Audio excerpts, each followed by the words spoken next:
Nous sommes le 22 mars 2026 et je peux déjà t'annoncer que Trump va se faire assassiner cette année.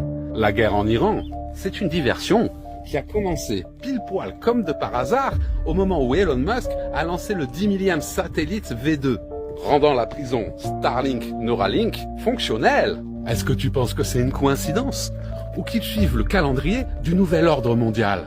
On est vraiment dans le film Don't Look Up, déni cosmique.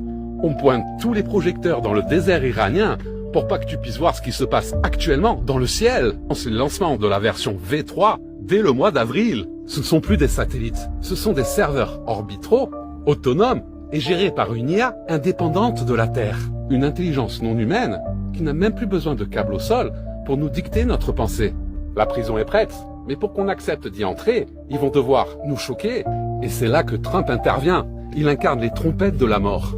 Que ce soit dans les tablettes sumériennes, dans les textes anciens ou dans les prédictions de Nostradamus, on nous parle d'un roi fou, d'un grand agitateur, l'homme aux cheveux d'or qui va mener le monde au chaos. C'est Donald Trump qui commence la troisième guerre mondiale en Iran pour détourner l'attention pendant qu'Elon Musk finit de construire la prison. D'ici cet été, ou du moins avant la fin de l'année, Trump va se faire assassiner.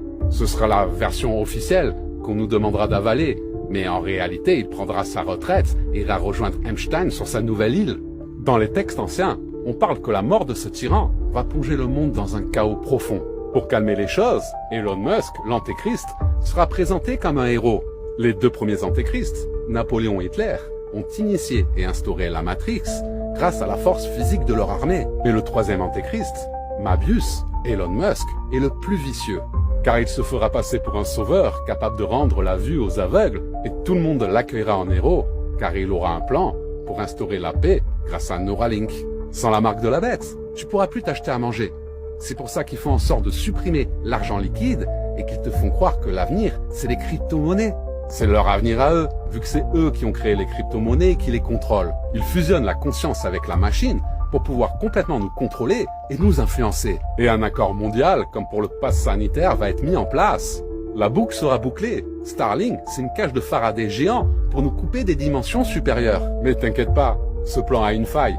Ils peuvent verrouiller le ciel, mais ils ne peuvent pas verrouiller notre cœur. Pendant qu'ils construisent leur prison, une fréquence bien plus haute est en train de déchirer la cage de Faraday. C'est l'appel de l'éveil, des Pléiades, par le biais de Shambhala.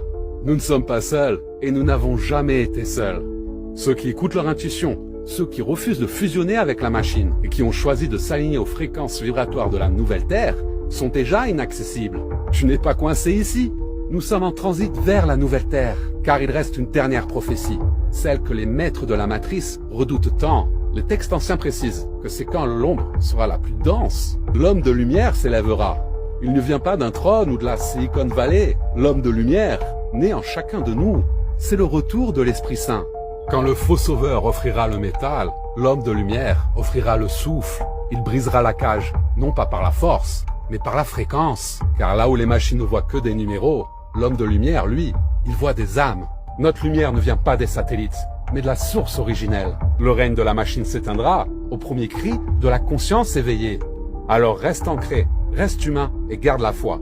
La porte vers la nouvelle Terre est déjà ouverte pour ceux qui savent la voir.